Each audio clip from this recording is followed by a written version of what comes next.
What's the true reason that you stepped away from battle rap? Was it politics, etc.? Chris, I think there's so many elements that go into it, man, that I would be here forever. I would be here forever, man. I'm planning on dropping a couple vlogs before retirement, and I'm gonna have a big retirement video as well, about it. But dude, yeah, man, dude, I swear to God, there's so many ways I could answer this. There's so many ways I could answer this. From a competitive standpoint, I stopped really getting battles that I felt like I deserved. So many leagues, entertain me with big matches, and then by the time it's time to sign a contract, the name is not the name that we first talked about. From a business standpoint, the money is okay, the money is good. I still make thousands to perform, always have, honestly, since like my second year in URL. I've always made good money. But on the business end, I'm tired of the conversations with leagues. I'm tired of hearing about the budget. Every single league owner I talk to always talks about a budget, and not even people that I necessarily work with. Because a lot of leagues, I swear to God, the amount of like league owners that have talked to me and is like, oh, what's your price? How much for this battle? And I give them the price, and like they don't even have the respect to deny it or say like not interested. They'll just like completely ghost you.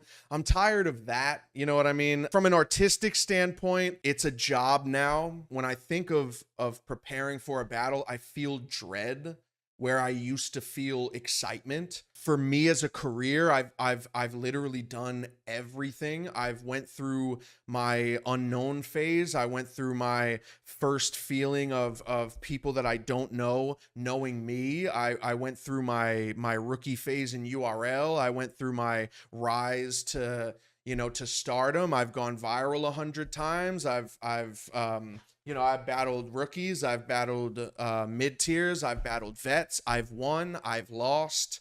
I've been killed. I've killed. I've had all the big moments. You know what I'm saying? It's almost like naturally I'm at the point where I really don't have it in me anymore. Definitely not a skill issue. And to be honest, I think I'm better today. I'm such a better writer, such a smoother writer. It's easier for me to, like come up with better shit. But when all you have is the ability to do something, is that enough?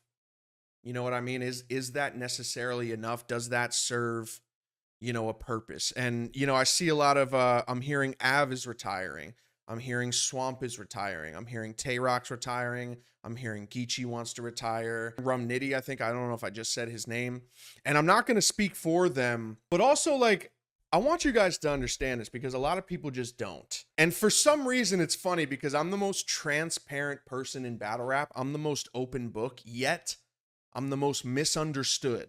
I'm the most taken out of context. I'm the most just harshly critiqued for no reason. People see things in my body language and things that I say that just aren't there. And, it's the internet. But at the end of the day, I don't think you understand how hard it is to be a normal person that is famous.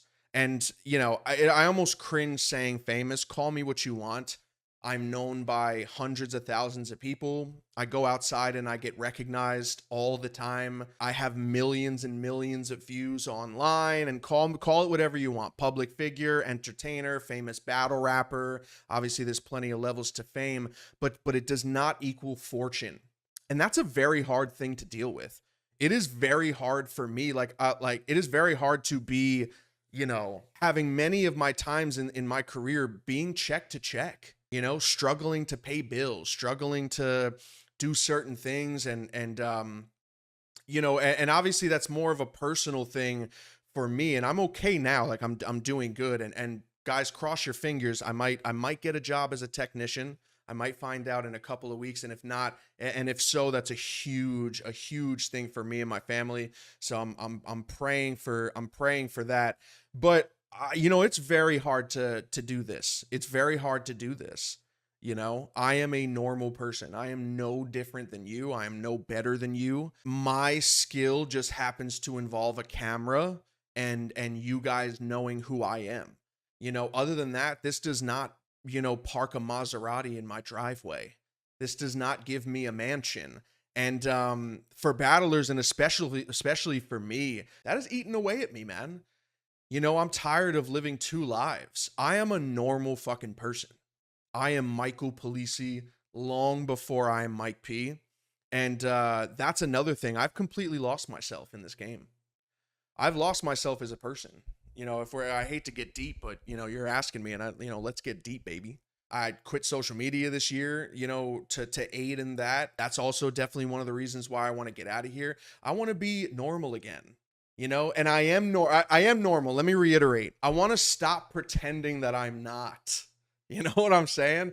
I'm tired of putting the act on. I'm tired of acting cool, you know? I don't feel cool, you know, and it's just those two lives are just they tug and pull at you, and they fuck with you, man. They fuck with you. It's hard to, you know, be standing at a fucking, you know, 7-Eleven, you know, at many times in my life where I have $3 in my bank account, and then see somebody that's like, oh my fucking, yo, man, are you Mike Pete? You know what I'm saying? Like, bro, fuck, dude. Oh my God, man, I'm such a big fan of you. Can I get a picture? Can I get this? Can I get that? And it's like, it's almost like I feel, yes, there you go. Imposter syndrome.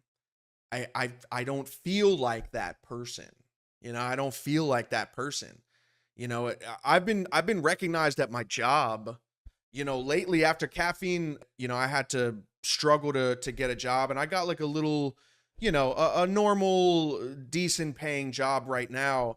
And when I get noticed there, I get embarrassed. I don't want to feel like that anymore. I don't want to feel embarrassed for putting food on the table for my 4-year-old.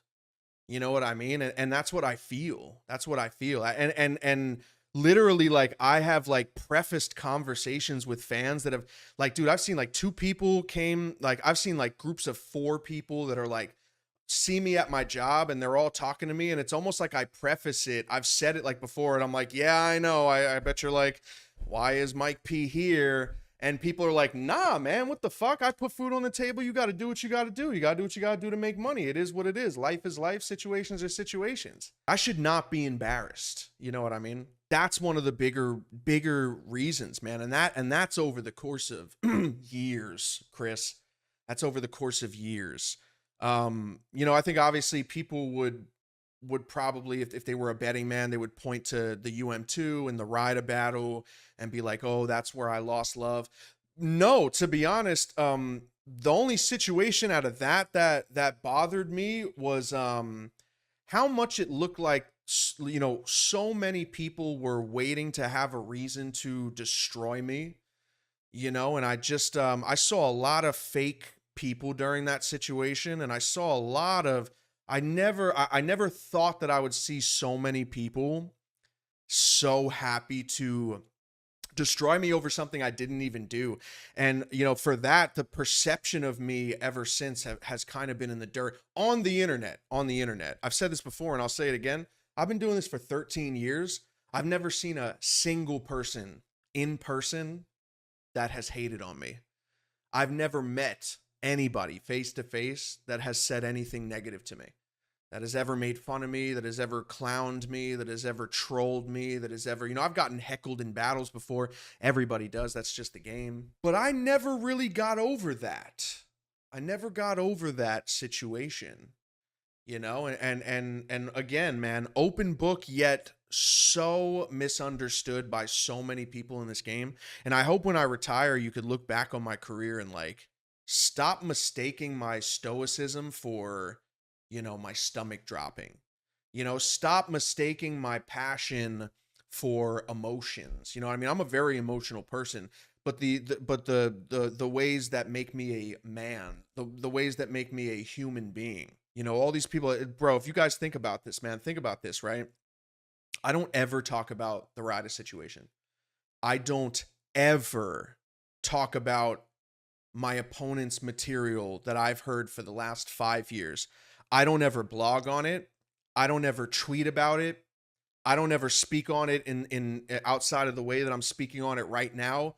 For the people that watch me on all my streams, when do I ever talk about the Ryder shit? When do I ever talk about that? Brother, if you went to all my fucking battles in the last 5 years, every single opponent If you just learn to get over it, if you just stop being a bitch, if you just stop talking about the situation, if you just learned how to be a man, if you just got over it, get over it, get over it, get over it.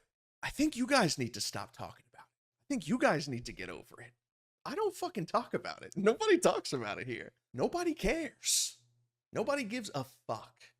That's another reason I'm tired of being talked about, you know, like the person that I'm not. You know, I mean, I'm not tired as far as like I get on the internet, I'm like, oh my God, again, I swear I'm not a pussy. Like, I'm not like, not in that sense. It's old now. It's old now, and it's irreparable. It's irreparable. It's unrepairable. It's unrepairable. And the reason why a lot of people don't really know about this is because of the same reason I'm saying right now. I don't talk about it. If you watched every single battle since that tournament, what's the one thing that everybody says? If you only learned to get over it. If only you stopped bitching. That's another thing that people added. I bitch, I complain, I'm emotional. Where? Pick a battle. Where? Pick a battle. Show me. Show me where I'm emotional. Pick a tweet. You got a tweet? You got a blog?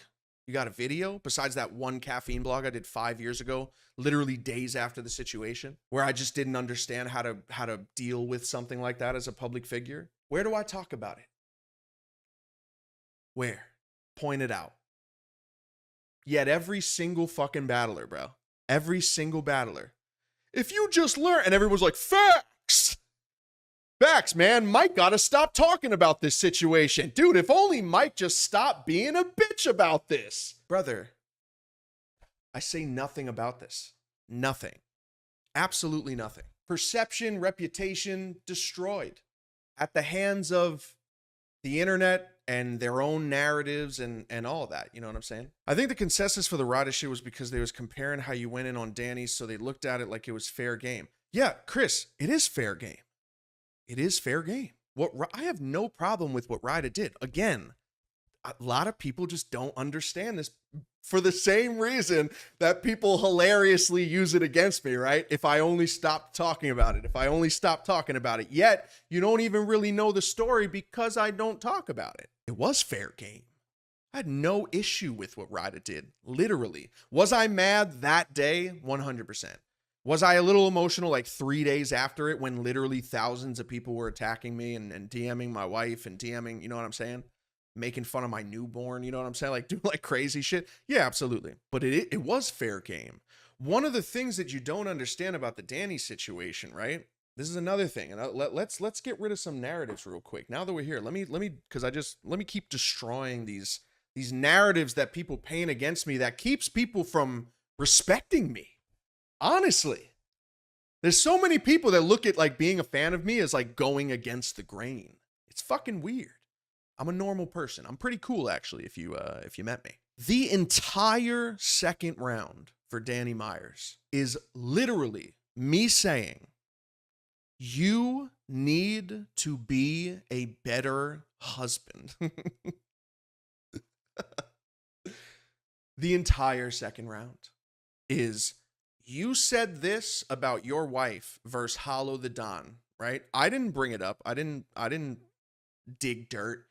I said in the beginning, you said this about your situation with your family against Hollow the Don, and I think that your activity in battle rap is taking away from you taking care of your woman.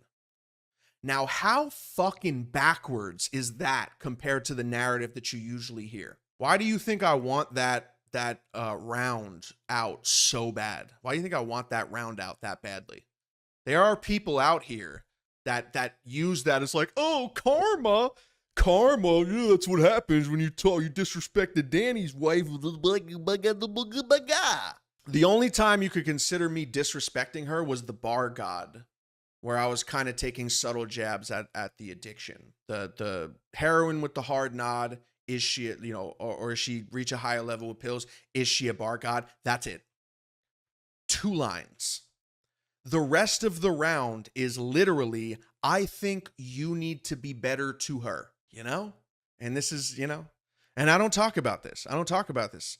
But there are plenty of things, man, that if a lot of the people that think so negatively of me, if you just heard the truth from the horse's mouth, man, people would be shocked.